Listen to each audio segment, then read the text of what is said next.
Morning, good afternoon, good evening प्यारे बच्चे, कैसे हैं आप सभी। आई होप आप सब बहुत बढ़िया होंगे। मैं बता दूं, मैं भी बहुत अच्छा हूं। दोस्तों, आज का जो हमारा सब्जेक्ट होने वाला है, आज का जो हमारा सब्जेक्ट हम पढ़ने वाले हैं, डायरेक्ट टैक्सेशन पढ़ने वाले हैं।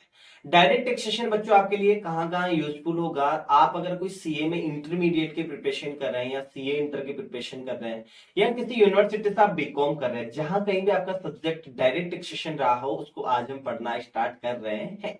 तो बच्चों, डायरेक्ट टैक्सेशन में आज का जो हमारा टॉपिक होने वाला है, आज का हमारी जो क्लास होने वाली है, वो किस पर डिपेंड होने वाली है, किस पर बेस्ड होने वाली है। Income from capital gain. आज का जो हमारा टॉपिक होने वाला है, वो कौन सा होने वाला है, इनकम फ्रॉम कैपिटल गेन। तो आए बच्चों, अपन स्टार्ट करते हैं हमारा आज का topic, income from capital gain. क्या स्टार्ट करना है आज अपन, income from capital gain start करते हैं अपन। Income from capital gain, income income from income from capital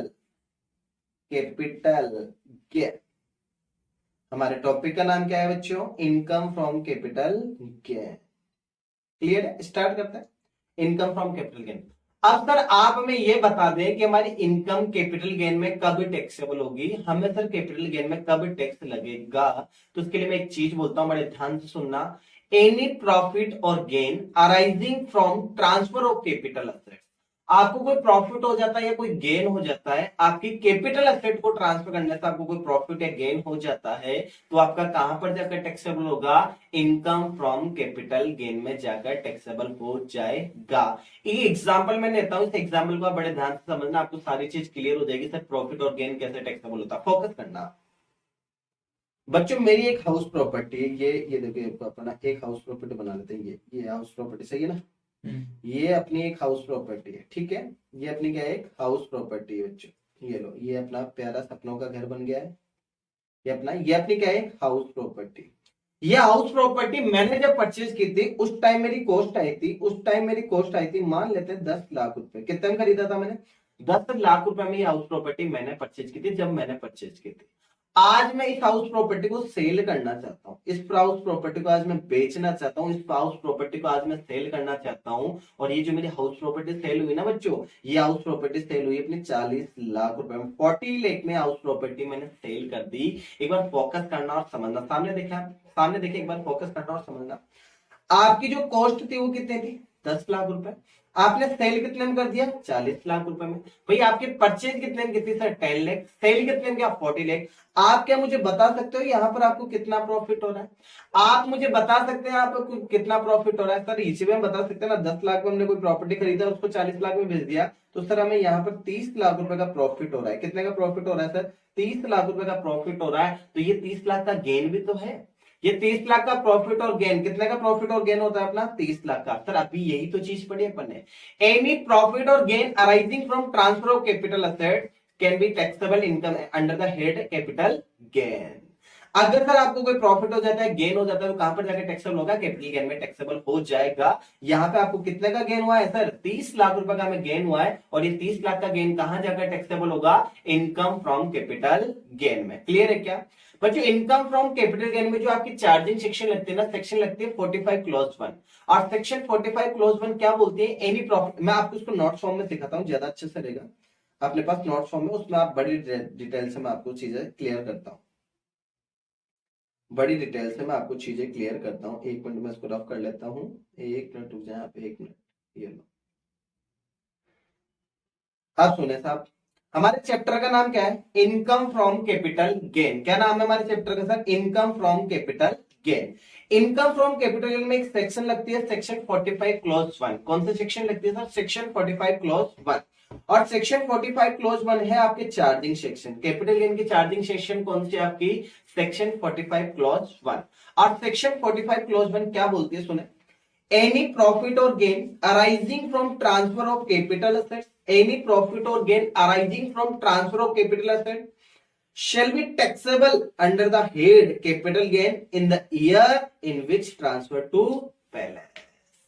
बोला अगर आपने अपने कोई मतलब कैपिटल असेट ट्रांसफर की, उसको ट्रांसफर करने से आपको कोई प्रॉफिट हो गया, कोई गेन हो गया, तो कहां जाकर टैक्सेबल होगा, आपका कैपिटल गेन हेड में जाकर टैक्सेबल हो जाएगा। लेकिन सर कब टैक्सेबल होगा, in the year in which transfer to balance. जिस ईयर में आपने अपने एसेट्स को ट्रांसफर किया, आपने पहले से ट्रांसफर किया, उस ईयर में जाकर टैक्सेबल हो जाएगा। बस सर इसका मतलब ये है कि जिस साल में आप अपनी कैपिटल एसेट्स को सेल करते हो ना, ट्रांसफर करते हो, उस साल में क्या हो जाता है, टैक्सेबल हो जाएगा। क्लियर है क्या? आगे चलते हैं। लेकिन सर आपने कहा कैपिटल एसेट ट्रांसफर होगी तो कैपिटल गेन होगा। आप हमें यह बता दें कैपिटल एसेट्स होती कौन सी है भाई? कैपिटल एसेट का आपको पता होगा तभी तो आप उसे ट्रांसफर करेंगे, कभी तो गेन लगाएंगे। तो सर हम कैपिटल गेन के कैपिटल एसेट्स बोलेंगे किसे? तो कैपिटल एसेट्स का मीनिंग दिया हुआ है बच्चों आपको, और कैपिटल एसेट्स का मीनिंग गिवन है अपने को सेक्शन 2 क्लॉज 14। कौन सा सेक्शन में गिवन है?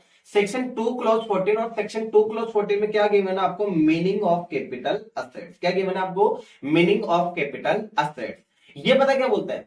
प्रॉपर्टी ऑफ एनी काइंड, चाहे कोई भी प्रॉपर्टी हो, चाहे वो टेंजिबल हो, चाहे वो इनटेंजिबल हो, चाहे वो मूवेबल हो, चाहे इमूवेबल हो, जितनी भी एसेट्स है ना, सारी कैपिटल एसेट्स है, केवल 4 को छोड़कर। सर ये 4 कौन कौन से छोड़ दिए? 4 आपको छोड़ दिए। देखो, एक तो स्टॉक इन ट्रेड, अगर आप अपने बिजनेस का स्टॉक सेल कर देते हो तो आपका ऑलरेडी बिजनेस एंड प्रोफेशन में जाकर टैक्सेबल हो जाएगा। दूसरा आपकी मूवेबल पर्सनल मूवेबल एसेट्स, आपकी कोई पर्सनल मूवेबल एसेट्स थी, आपने उसको ट्रांसफर कर दिया, तो वो अगर मूवेबल पर्सनल एसेट्स हमारी कैपिटल एसेट्स नहीं होती है, और इस कैपिटल एसेट्स को नहीं होती है, आपने इसको ट्रांसफर कर दिया, तो आपको कैपिटल गेन भी नहीं लगेगा। मूवेबल पर्सनल एसेट्स में मैं एग्जांपल दूं, आपका फोन, आपका पर्स, आपका बेल्ट, आपके कपड़े, ये सब क्या आपकी मूवेबल पर्सनल एसेट्स है। इनको अगर आप ट्रांसफर करते हो, इनको अगर आप सेल करते हो, तो आपको कैपिटल गेन नहीं लगेगा। देखते हैं, फोकस करें। बोला meaning of capital assets, it means property of any kind, movable, immovable, tangible, intangible, held by assessee whether it is connect with business or not। बोला property of any kind, tangible, intangible, movable, immovable, चाहे वो आपके business के, बस वो SSC के held होनी चाहिए, मतलब एसएससी के पास होनी चाहिए, एसएससी की खुद की होनी चाहिए। वो आपके चाहे बिजनेस के साथ कनेक्ट हो, चाहे आपके बिजनेस के साथ कनेक्ट नहीं हो, वो आपकी कैपिटल हेड में जाकर टैक्सेबल हो जाएगी। क्लियर है क्या? लेकिन सर इसमें से 4 को छोड़ा, बट एक्सक्लूड, 4 को छोड़ा, कौन कौन सी? सबसे पहले स्टॉक इन ट्रेड। अगर आप अपने बिजनेस का स्टॉक सेल कर देते ना, तो आपको बहुत अच्छे से पता है सर, जैसे स्टॉक बचेगा वो स्टॉक आपका बिजनेस एंड प्रोफेशन में जाकर टैक्सेबल हो जाएगा। तो सर उस पर कैपिटल गेन में टैक्स नहीं लगेगा, क्योंकि हमने कहा ना इन 4 को छोड़ रहे हैं, चारों आपके कैपिटल एसेट्स नहीं है। कौन कौन सी नहीं है? एक तो स्टॉक इन ट्रेड, दूसरा मूवेबल पर्सनल एसेट्स, आपकी कोई मूवेबल पर्सनल एसेट्स है जिनको आप मूव कर सकते हैं, आपका बेल्ट हो गया, घड़ी हो गया, फोन हो गया, सब क्या आपके मूवेबल पर्सनल एसेट्स है। इनको भी अगर आपको बेच देते हो तो आपको कैपिटल गेन नहीं लगेगा, क्योंकि सर ये हमारी कैपिटल एसेट्स नहीं होती है। लेकिन मूवेबल एसेट्स में कुछ को छोड़ा, except jewellery, drawing, painting, sculpture, archaeological collection, any other work of art. यानी कि अगर आपने ज्वेलरी को ट्रांसफर किया, ज्वेलरी आपकी क्या है? कैपिटल एसेट्स है। और अगर आपने ज्वेलरी को ट्रांसफर किया तो ज्वेलरी आपकी जो है इनकम फ्रॉम कैपिटल गेन में जाकर टैक्सेबल हो जाएगी। क्लियर है क्या? आगे चलते हैं। बोला sir rural agriculture land in India, अगर आपका इंडिया में कोई रूरल एग्रीकल्चर लैंड है, अगर इंडिया में आपका क्या है, कोई रूरल एग्रीकल्चर लैंड है, और वो रूरल एग्रीकल्चर लैंड जो है वो आपकी कैपिटल एसेट्स नहीं होगा, और अगर आप अपने रूरल एग्रीकल्चर लैंड को ट्रांसफर कर देते हो, आप अपने रूरल एग्रीकल्चर लैंड को बेच देते हो, तो उसकी इनकम जो है आपके कैपिटल गेन में नहीं जाएगी। क्यों नहीं जाएगी सर? क्योंकि रूरल एग्रीकल्चर लैंड मेरी कैपिटल एसेट्स नहीं है, इसलिए। क्लियर है? चला चलो आगे। बोला gold bond 1999 deposit certificate issue under the gold monetization scheme 2015। यानी कि आपकी कोई गोल्ड बॉन्ड है, डिपॉजिट सर्टिफिकेट है, और deposit certificate issue under the gold monetization scheme 2015 की है, तो वो भी आपकी कैपिटल एसेट्स नहीं है, उसको भी आप ट्रांसफर कर देते हो तो आपको कैपिटल गेन नहीं लगेगा। चले आगे। इसमें बोला इस पर अगर आपको कोई इंटरेस्ट मिल जाता है तो इंटरेस्ट भी आपका क्या होगा? यहाँ पर एग्जेंप्ट हो जाएगा। लेकिन सर आप आपने एक चीज बता दें, आपने कहा कि हमने रूरल एग्रीकल्चर लैंड, आपका रूरल एरिया में अगर कोई एग्रीकल्चर लैंड है, उसको आप अगर बेच देते हो, उसको आप ट्रांसफर कर देते हो, आपको कैपिटल गेन नहीं लगेगा। लेकिन सर आप हमें एक चीज बता दें, हम रूरल एरिया किसे बोलेंगे और अर्बन एरिया किसे बोलेंगे? तो मेरे प्यारे बच्चे आपको एक चीज बता दें, रूरल एग्रीकल्चर लैंड को या रूरल एरिया को, क्या बोला मैंने? रूरल एरिया को आपके पूरे इनकम टैक्स लॉ में कहीं पर भी डिफाइन नहीं किया गया, कहीं पर भी आपके रूरल एरिया की डेफिनेशन पूरे इनकम टैक्स लॉ में कहीं पर भी नहीं दी हुई है। बट आपके अर्बन एरिया की डेफिनेशन, अर्बन एरिया को आपको डिफाइन किया गया इनकम टैक्स लॉ में। तो मैं आपको अर्बन एरिया बता देता हूं कि अर्बन एरिया किसे बोलेंगे, और जो अर्बन एरिया नहीं है फिर वो क्या बन जाएगा, रूरल एरिया बन जाएगा। तो मैं आपको बताता हूं कि आपका अर्बन एरिया हम किसे बोलेंगे। अगर आपको अर्बन एरिया चेक करना है ना, अगर आपको पता करना है कि अर्बन एरिया कौन सा आता है, तो आपको वहां की पॉपुलेशन चेक करनी पड़ेगी। अगर आपकी पॉपुलेशन 10,000 है, आप वहां की पॉपुलेशन चेक कर लेना। अगर वहां की पॉपुलेशन 10,000 है और 10,000 से ज्यादा 10,000 या 10,000 से ज्यादा है, 10,000 और मोर देन 10,000 है, तो उसको अपन क्या बोलेंगे, अर्बन एरिया बोला जाएगा। लेकिन सर वहां की पॉपुलेशन 10,000 से ज्यादा है बट 1 लाख तक है, more than 10,000 but up to 1 lakh, more than 10,000 but up to 1 lakh है, तो वहां के आसपास के 2 किलोमीटर के एरिया को क्या बोला जाएगा, अर्बन एरिया बोला जाएगा। लेकिन सर वहां की पॉपुलेशन अगर 1 लाख से ज्यादा और 10 लाख रुपए तक है, तो वहां के आसपास के 6 किलोमीटर के एरिया को क्या बोला जाएगा, अर्बन एरिया बोला जाएगा। लेकिन सर वहां की पॉपुलेशन अगर 10 लाख से ज्यादा है, 10 लाख या 10 लाख से ज्यादा है, तो वहां के आसपास के 8 किलोमीटर के एरिया को क्या बोला जाएगा, अर्बन एरिया बोला जाएगा। आओ पढ़ते अपन इसको, फोकस करें, आप सामने देखें। आपने लिखा मीनिंग ऑफ अर्बन एरिया, क्या लिखा आपने, मीनिंग ऑफ अर्बन एरिया। अगर अर्बन एरिया का मीनिंग पता करना है तो वहां की आपको क्या चेक कर लेनी है, पॉपुलेशन। क्या चेक कर लेनी है आपको, वहां की पॉपुलेशन। अगर सर वहां की पॉपुलेशन 10,000 और मोर होती है, वहां की पॉपुलेशन अगर सर 10,000 और मोर होती है, तो उसको अपन क्या बोलेंगे, अर्बन एरिया बोला जाएगा। लेकिन सर वहां की population 10,000, more than 10,000 but up to 1 lakh है, वहां की पॉपुलेशन 10,000 से ज्यादा है बट 1 लाख तक है, तो आसपास के 2 किलोमीटर के एरिया को क्या बोला जाएगा, अर्बन एरिया बोला जाएगा। लेकिन सर वहां की पॉपुलेशन 1 लाख से ज्यादा, 1 लाख से ज्यादा और 10 लाख तक है, 1 लाख से more than 1 lakh but up to 10 lakh है, तो वहां के आसपास के 6 किलोमीटर के एरिया को क्या बोला जाएगा, अर्बन एरिया बोला जाएगा। लेकिन सर वहां की पॉपुलेशन 10 लाख या 10 लाख से ज्यादा है, पॉपुलेशन 10 लाख और अबोव है, 10 लाख या 10 लाख से ज्यादा है, तो आसपास के 8 किलोमीटर के एरिया को क्या बोला जाएगा, अर्बन एरिया बोला जाएगा। क्लियर हो रहा है यहां तक, आगे चलते हैं। अगला है बच्चों का मीनिंग ऑफ ट्रांसफर, और मीनिंग ऑफ ट्रांसफर आपको गिवन है सेक्शन 2 क्लॉज 47 में। कौन से सेक्शन में गिवन है, सेक्शन 2 क्लॉज 47। सेक्शन 2 क्लॉज 47 में आपको क्या गिवन है सर, मीनिंग ऑफ ट्रांसफर। क्या गिवन है आपको, meaning of transfer. Meaning of transfer कौन से सेक्शन में गिवन है, सेक्शन 2 क्लॉज 47। सर हमें ट्रांसफर में किस किस को इंक्लूड करेंगे, एक बार आप क्लियरली बता दें, क्योंकि सर आप बार बार बोल रहे हैं आपकी कैपिटल असेट्स होनी चाहिए। वो कैपिटल असेट्स अगर आप ट्रांसफर कर देते हो और उस ट्रांसफर करने से आपको कोई प्रॉफिट होता है, गेन होता है, तो कैपिटल गेन हेड में जाकर टैक्सेबल हो जाएगा। तो सर हमने कैपिटल असेट तो समझ लिया, लेकिन इस कैपिटल असेट को क्या करना था, ट्रांसफर। तो सर ट्रांसफर हम किसे बोलेंगे, ट्रांसफर में क्या क्या आता है, क्योंकि सर अगर सेल किया तो वो तो समझ में आता है कि हमने बेच दिया, लेकिन सर ट्रांसफर में क्या क्या आता है, तो ट्रांसफर में क्या क्या इंक्लूड होता है, फोकस करना। ट्रांसफर में क्या क्या इंक्लूड होगा, सबसे पहले सेल ऑफ कैपिटल असेट्स। आप अगर अपनी कैपिटल असेट्स को सेल कर देते हो, आप अपने कैपिटल असेट्स को बेच देते हो, तो उसको क्या माना जाएगा, ट्रांसफर माना जाएगा। दूसरा बोला एक्सचेंज ऑफ कैपिटल असेट्स। आप अपने कैपिटल असेट को एक्सचेंज कर लेते हो, जैसे आपके पास कोई असेट्स थी, आपने सामने वाले को दे दी, सामने वाले से आपने क्या ले लिया, असेट्स ले ली। आप अपने कैपिटल असेट्स को अगर एक्सचेंज कर लेते हो, तो उसको भी क्या माना जाएगा, ट्रांसफर माना जाएगा। दूसरा बोला था conversion of capital assets into stock in trade.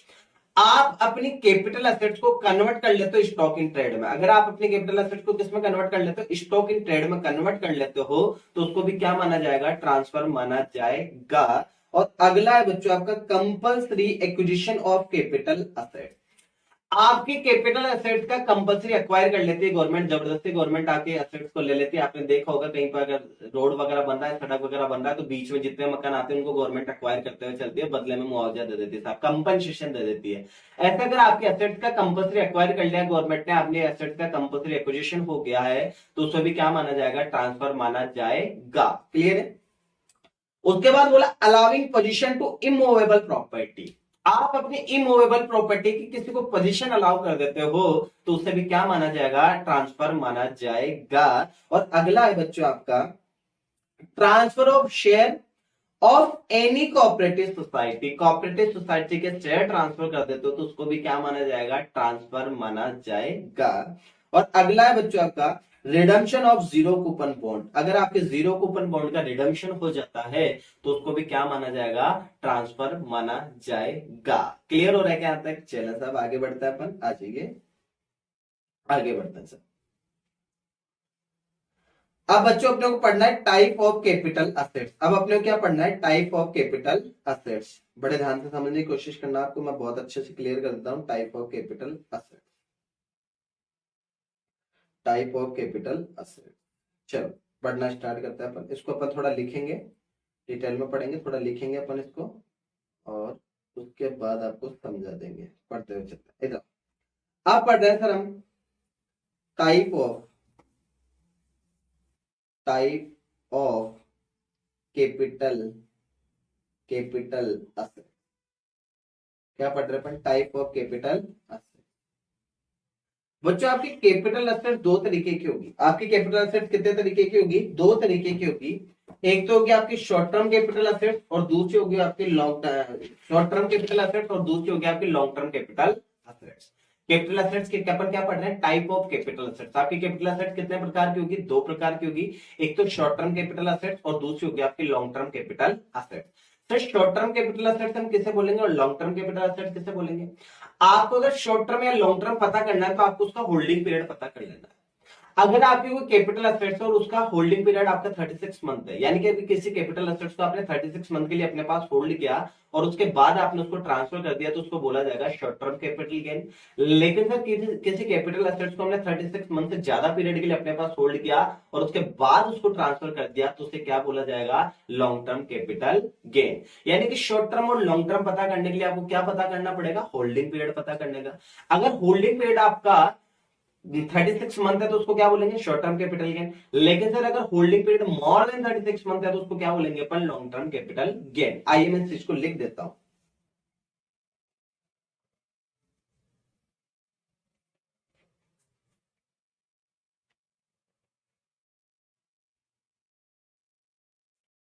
Type of capital asset कितने प्रकार की होगी अपनी, दो। एक तो होगी sir short term capital asset, एक तो कौन सी होगी अपनी, short term capital asset. Pen change कर लेते हैं, ज्यादा अच्छा लगेगा। पेन चेंज कर लेते हैं, ज्यादा अच्छा लगेगा। एक तो होगी सर हमारी short term, short term, short term capital assets. एक होगी सर हमारी, एक होगी सर हमारी, एक होगी लोकल, एक होगी सर हमारी long term, long term, long term capital, long term capital capital assets कितनी होगी, दो। एक तो शॉर्ट टर्म कैपिटल एसेट्स और दूसरी होगी हमारी लॉन्ग टर्म कैपिटल। तो इसमें बोला if holding period, if holding period, if holding period up to, if holding period is up to 36 month, 36 month, अगर आपका होल्डिंग पीरियड कितना है 36 मंथ है तो उसको क्या बोलेंगे, short term capital gain. But if holding period, if holding period, if holding period more than 36 month, अगर आपका holding period less than 36 month होता है, यानी 36 मंथ से कम पीरियड के लिए आप किसी एसेट्स को होल्ड करते हो उसके बाद उसको ट्रांसफर करते हो, शॉर्ट टर्म कैपिटल गेन। लेकिन अगर किसी एसेट्स को आप 36 मंथ से ज्यादा पीरियड के लिए अपने पास होल्ड करते हो उसके बाद उसको ट्रांसफर कर देते हो तो उसको बोला जाएगा long term capital gain. Clear है क्या, आगे बढ़ते हैं। दूसरा, लेकिन सर कुछ केसेस ऐसे आते हैं कि 36 मंथ की लिमिट कट कर हो जाती है आपकी, 36 मंथ की लिमिट कट कर आपकी हो जाती है 12 मंथ। कितनी हो जाती है, 12 मंथ हो जाती है। 36 मंथ की लिमिट, ये जो 36 मंथ की लिमिट है ना, ये कट कर आपकी कितनी हो जाती है, 12 मंथ हो जाती है सर। कितनी हो जाती है, 12 मंथ हो जाती है, 12 मंथ। ये इसको पेन चेंज करते हैं, ज्यादा अच्छा लगेगा। रुको रुको रुको,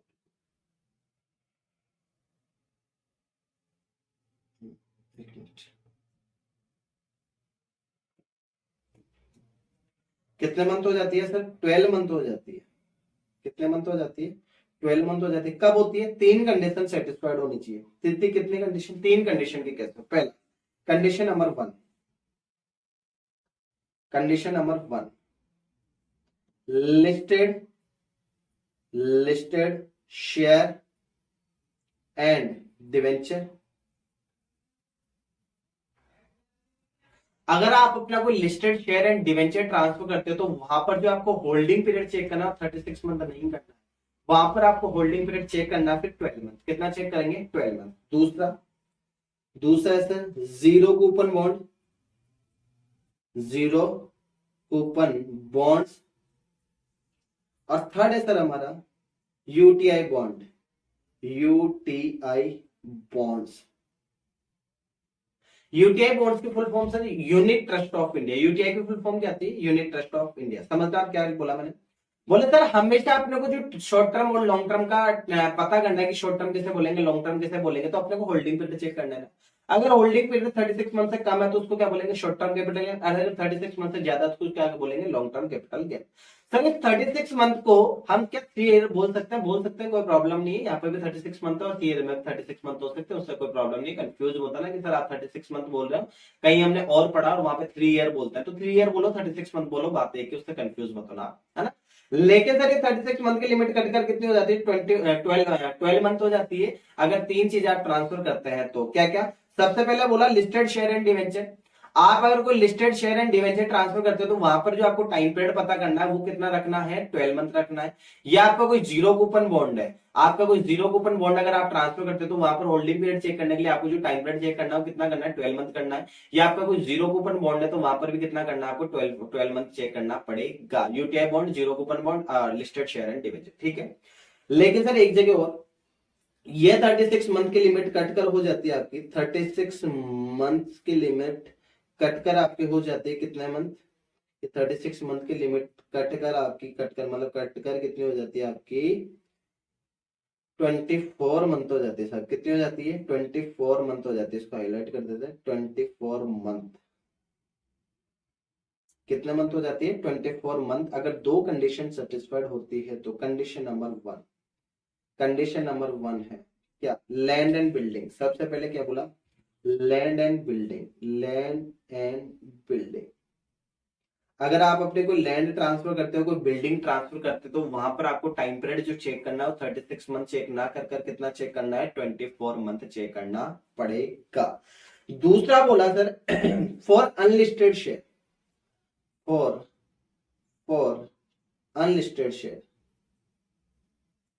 अनलिस्टेड शेयर।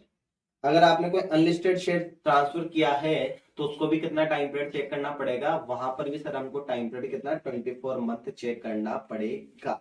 लेकिन सर एक चीज बताओ, यहाँ पे आपने लिखा था लिस्टेड शेयर एंड डिवेंचर, यहाँ पर क्या लिखा? केवल अनलिस्टेड शेयर। तो सर फिर ये अनलिस्टेड डिवेंचर कहां जाएंगे? सर ये अनलिस्टेड नोट डाल देते हैं, नोट। सर ये अनलिस्टेड डिवेंचर में टाइम पीरियड कितना चेक करना पड़ेगा? तो आपको अनलिस्टेड डिवेंचर के केस में टाइम पीरियड वही 36 मंथ चेक करना पड़ेगा। कितना चेक करोगे आप? 36 मंथ चेक करोगे। कब? अनलिस्टेड डिवेंचर के केस में। यहां तक आपका क्लियर हो रहा है? तो मैं आगे बढ़े। यहां तक बच्चों अपने कुछ नहीं पढ़ा, मैं एक बार नॉर्मली रिकॉल करता हूं, आपको ज्यादा अच्छे से क्लियर होगा। सर अपन पढ़ रहे हैं type of capital assets. Capital assets हमारी कितने टाइप की होगी? 2 तरीके की होगी। एक तो होगी शॉर्ट टर्म कैपिटल एसेट्स और दूसरी होगी हमारी लॉन्ग टर्म कैपिटल एसेट्स। अगर किसी एसेट्स का होल्डिंग पीरियड अगर 36 मंथ है तो शॉर्ट टर्म कैपिटल गेन, और 36 मंथ से ज्यादा है तो लॉन्ग टर्म कैपिटल गेन। लेकिन सिर्फ 36 मंथ की लिमिट करके 12 मंथ हो जाती है जब 3 condition satisfy, listed share and debenture, zero coupon bond, UTI bond. और तीसरा अपन ने पढ़ा 36 मंथ की लिमिट कटकर कितनी हो जाती है? 12 मंथ हो जाती है, 24 मंथ हो जाती है। 2 कंडीशन सेटिस्फाइड होती है तो condition number 1 land and building. अगर आपको अपनी कोई लैंड एंड बिल्डिंग ट्रांसफर कर रहे हो तो वहां पर जो आपको टाइम पीरियड चेक करना पड़ेगा, टाइम पीरियड आपको कितना चेक करना? 36 नहीं 36 नहीं, कितना? 24 मंथ चेक करना पड़ेगा। अनलिस्टेड डिवेंचर के केस में आपको कितना, सॉरी अनलिस्टेड शेयर के केस में आपको कितना चेक करना पड़ेगा? 24 मंथ। लेकिन सर अनलिस्टेड डिवेंचर के केस में आपको वही 36 मंथ चेक करना पड़ेगा। यहां तक क्लियर है? और अगला टॉपिक जो अपना है computation of capital gain. Sir हम कैपिटल गेन की कैलकुलेशन कैसे करेंगे? कैपिटल गेन की सर कैलकुलेशन कैसे होगी? हमने ये तो असेट्स देख ली, अब सर आप हमें इनका कंप्यूटेशन भी सिखा दें, इनका कैपिटल गेन का कंप्यूटेशन कैसे होता है। तो अपना जो अगला टॉपिक है मेरे प्यारे बच्चे, अगला टॉपिक है अपना computation of capital gain.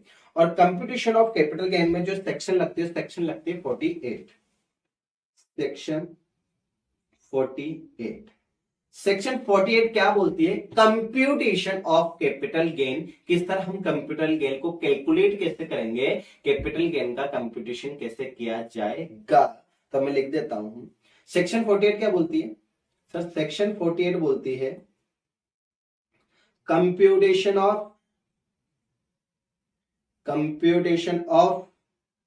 Capital gain. Capital gain का क्या करते हैं अपन यहाँ पर? कंप्यूटेशन करते हैं, computation of capital gain. Clear है क्या? कैसे होगा? तो सर कैपिटल गेन हमारा दो तरीके का होगा, एक तो होगा sir short term capital gain और एक होगा लॉन्ग टर्म कैपिटल। अभी अपन ये चीज पढ़ी। कैपिटल गेन कितने होंगे अपने? दो, एक तो sir short term capital gain और दूसरा होगा sir long term capital gain. तो सबसे पहले अपन बात करें in case of short term capital gain, यानी कि शॉर्ट टर्म अगर कैपिटल गेन होता है तो उस केस में जो है सर, अगर शॉर्ट टर्म कैपिटल गेन होता है तो उस केस में अपन कैपिटल गेन की कैलकुलेशन कैसे करेंगे। चलो स्टार्ट करते हैं। तो अपन ने लिखा in case of short term capital gain। Sir short term capital gain के केस में अपनी जो है कैलकुलेशन कैसे होगी। चलो सर, इसमें आपको एक फॉर्मेट बना लेना बच्चे। फॉर्मेट तो मैं सिखा देता हूँ आपको। इधर ये अपना एक फॉर्मेट बना लेते हैं।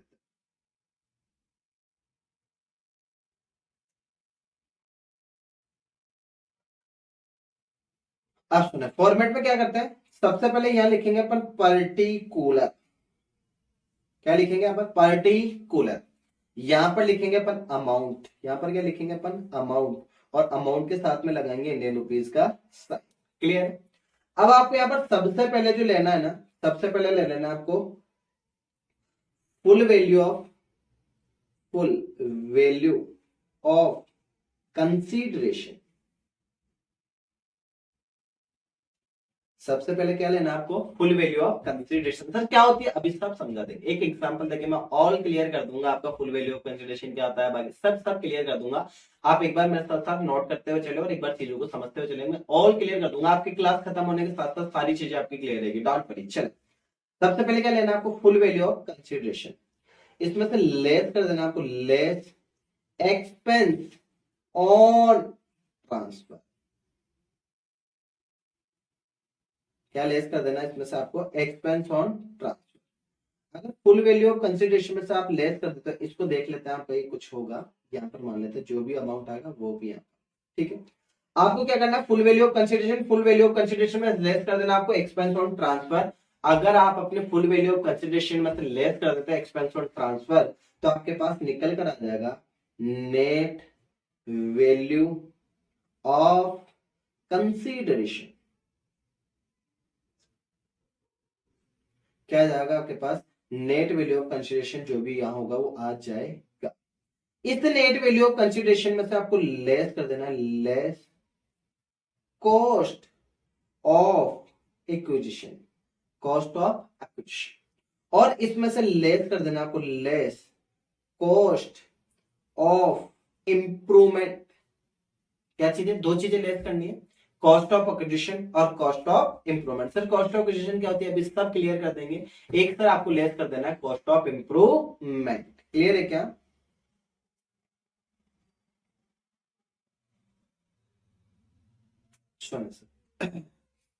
ये आपका जो भी अमाउंट रहा होगा यहाँ पे, ये भी जिसमें से इन दोनों को लेस कर दोगे आपके पास क्या आ जाएगा?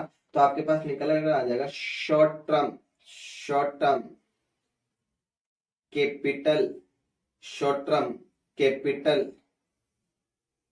गेन। क्या जाएगा आपके पास? Short term capital gain. यहां तक चीजें क्लियर हो रही है क्या? एक बार मैं फॉर्मेट को रिवाइज करता हूं और उसके बाद मैं आपको फॉर्मेट समझाने की कोशिश करूंगा। सबसे पहले सर आपको यहाँ पर क्या ले लेना है? Full value of consideration. सबसे पहले क्या लोगे आप?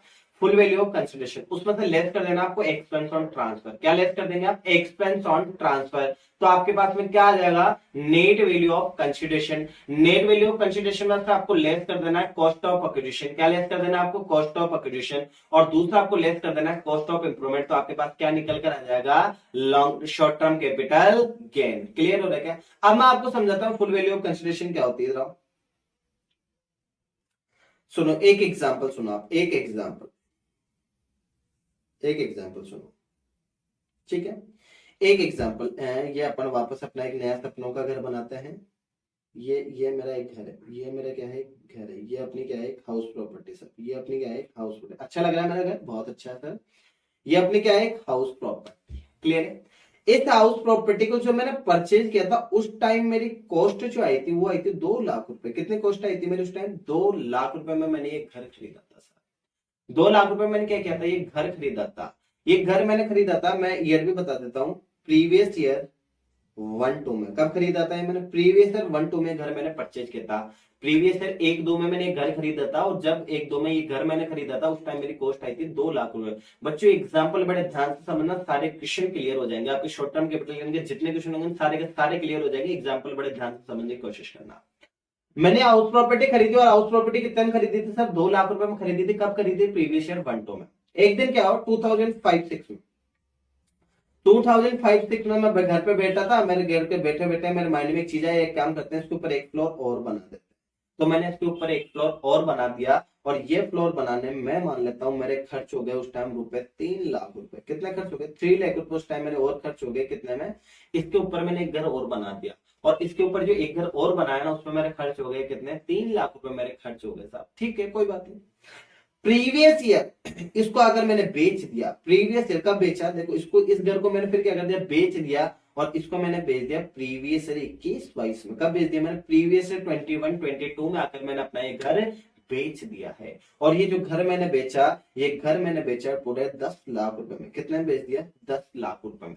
लेकिन बच्चों सुने एक बात, मैंने एक घर खरीदा था। कब खरीदा था? प्रीवियस ईयर 1-2 में। और उस टाइम मेरी कॉस्ट कितनी आई थी? 2 लाख रुपए मैंने घर खरीदा था। 2005-6 में आकर मैंने इसके ऊपर एक फ्लोर और बनवा दिया, और इस फ्लोर को बनवाने में मेरे खर्च हो गए रुपए 3 लाख रुपए। 3 लाख रुपए उसमें और खर्च हो गए। और प्रीवियस 21-22 में आकर मैंने इस घर को बेच दिया, इस घर को ट्रांसफर कर दिया, और मैंने ट्रांसफर कर दिया 10 लाख रुपए में। लेकिन इस घर को जो खरीदने वाला है ना उसने कहा, बोले सर मैं 10 लाख रुपए आपका घर खरीद तो लूंगा, लेकिन इसके रजिस्ट्रेशन में जो भी खर्च होगा, आपको पता आप आपके हाउस प्रॉपर्टी सेल करते हो तो आपको रजिस्ट्री करवानी पड़ती है, रजिस्ट्रेशन आपको करवा कर देना पड़ता है। तो इसने कहा कि सर इसका जो रजिस्ट्रेशन में जितना भी खर्च आएगा ना, रजिस्ट्रेशन जितना खर्च है वो आपको देना पड़ेगा। और आपको देना पड़ेगा तो मेरे रजिस्ट्रेशन में खर्च हो गए, मेरे रजिस्ट्री कराने में खर्च हो गए बच्चों 50,000 रुपए। कितने खर्च हो गए मेरे? 50,000। क्लियर है क्या? अब बड़े ध्यान से समझना। सुनो, मैं पेन चेंज कर लेता हूं ताकि आपको चीजें ज्यादा अच्छे से समझ में आए। सुनो, जितने में आपने अपने हाउस प्रॉपर्टी को सेल किया है ना, जितने में आपने अपनी हाउस प्रॉपर्टी को सेल किया है, इसको बोलेंगे अपन फुल वैल्यू ऑफ कंसिडरेशन। इसको क्या बोलेंगे अपन? Full value of consideration. जितने में आपकी डील डन हुई है, जितने में आपकी हाउस प्रॉपर्टी बिकी है, उसको क्या बोलोगे? Full value of consideration. Clear है? दूसरा, जितने बेचते टाइम ये जो रजिस्ट्रेशन के खर्च हुए, आपकी हाउस प्रॉपर्टी को, आपकी कैपिटल एसेट्स को बेचते टाइम आपके जो भी खर्चे हो गए ना, इसको बोलेंगे अपन एक्सपेंस ऑन ट्रांसफर। क्या बोलेंगे इनको? Expense on transfer. क्लियर है क्या? क्या बोलेंगे इसको? Expense on transfer. आपके एसेट्स को बेचते टाइम अगर आपने कोई खर्चा कर दिया तो उसको क्या बोला जाएगा? एक्सपेंस ऑन ट्रांसफर बोला जाएगा। क्लियर? जिस हाउस प्रॉपर्टी को आज आपने बेचा है, इसको पहले जब आपने खरीदा था, गुजरे जमाने में जब भी आपने खरीदा था, उस टाइम अगर आपकी कोई कॉस्ट आई थी, उस टाइम अगर आपकी कोई कॉस्ट आई थी, इसको बोलेंगे अपन कॉस्ट ऑफ एक्विजिशन। क्या बोलेंगे? Cost of acquisition. यानी कि एसेट्स को अक्वायर करने की कॉस्ट, एसेट्स को परचेज करने की कॉस्ट, एसेट्स को खरीदने की कॉस्ट को क्या बोलता है? Cost of acquisition. क्लियर है क्या? आगे सुने। अगर इसके ऊपर आप और कोई जो आपके हाउस प्रॉपर्टी के ऊपर आप कोई और कोई पैसा खर्च कर देते हो, और कोई मतलब घर बनवा देते हो, या आपने बनवाया था, इसको बोलेंगे अपन कॉस्ट ऑफ इंप्रूवमेंट। इसको क्या बोलेंगे अपन? Cost of improvement. क्या बोलेंगे इसको? Cost of improvement. इस क्वेश्चन को एक बार सोल्व करते हैं, आपको ज्यादा अच्छा समझिए। एग्जाम्पल अपन ने लिया ना, इसको एक बार अपन सोल्व कर लेते हैं पूरे को, आपको बहुत अच्छा लगेगा। इसको एक बार अपन सोल्व कर लेते हैं। इधर आओ, देखो अपना फॉर्मेट क्या कहता था, समझना। ये लो ब्लैक पेन। देखो अपना अपन बात करें in case of capital gain की, इन केस ऑफ एसटीसी जो बोल दो, short term capital gain. Sir इसका फॉर्मेट क्या कहता है, सबसे पहले तो आप ले लो फुल वैल्यू ऑफ कंसिडरेशन, इसमें से सर लेस कर दो आप एक्सपेंस ऑन ट्रांसफर, तो आपके पास आ जाएगी sir net value of consideration. इसमें से लेस कर दो सब आप कॉस्ट ऑफ एक्विजिशन, और सर इसमें से लेस कर दो आप सर कॉस्ट ऑफ इंप्रूवमेंट। इन दोनों का अगर आप लेस कर देते हो तो आपके पास क्या आ जाएगा sir, short term capital gain. आप मुझे बताओ फुल वैल्यू ऑफ कंसिडरेशन का मतलब क्या था, जितने में आपने अपने एसेट्स को बेचा, जितने में आपने अपनी हाउस प्रॉपर्टी को सेल किया वो। आपको अभी भी पता है आपने हाउस प्रॉपर्टी बेची थी 10 लाख रुपए में, कितने बेची थी आपने, 10 लाख रुपए में। इसमें से लेस कर देना सर एक्सपेंस ऑन ट्रांसफर, और बेचते टाइम अपना रजिस्ट्रेशन का एक खर्च हुआ था, वो कितना हुआ था सर 50,000, 50,000 रुपए अपने कब खर्च हो गया, एसेट्स को बेचते टाइम। आप मुझे बताएं आपकी नेट वैल्यू ऑफ कंसिडरेशन कितनी आ गई सर, 9,50,000। कितनी आ गई आपकी, 9,50,000, 9,50,000 रुपए आपकी क्या आ गई नेट वैल्यू ऑफ कंसिडरेशन। इसमें से लेस कर देंगे सर कॉस्ट ऑफ एक्विजिशन। इस एसेट को आपने पहले जब गुजरे जमाने में खरीदा उस टाइम आपकी कॉस्ट कितनी आई थी, वो आपकी क्या मान ली जाएगी, कॉस्ट ऑफ एक्विजिशन मान ली जाएगी। और उस टाइम अपन ने इसको खरीदा था 2 लाख रुपए में। कितने में खरीदा था अपन ने, 2 लाख रुपए में। 2 लाख रुपए से लेस हो जाएंगे। उसके बाद अपन ने इसके ऊपर एक घर और बना दिया था, इसके ऊपर अपन ने एक इंप्रूवमेंट करा दिया था, और उस इंप्रूवमेंट में अपने खर्च हो गए थे 3 लाख रुपए। कितना खर्च हो गए थे अपने, 3 लाख रुपए खर्च हो गए थे। 950 माइनस 5 लाख कितना आ जाएगा, जब लेस करते हैं 9,50,000 माइनस 2 लाख माइनस कितना 3 लाख। तो आपका यहां पर जो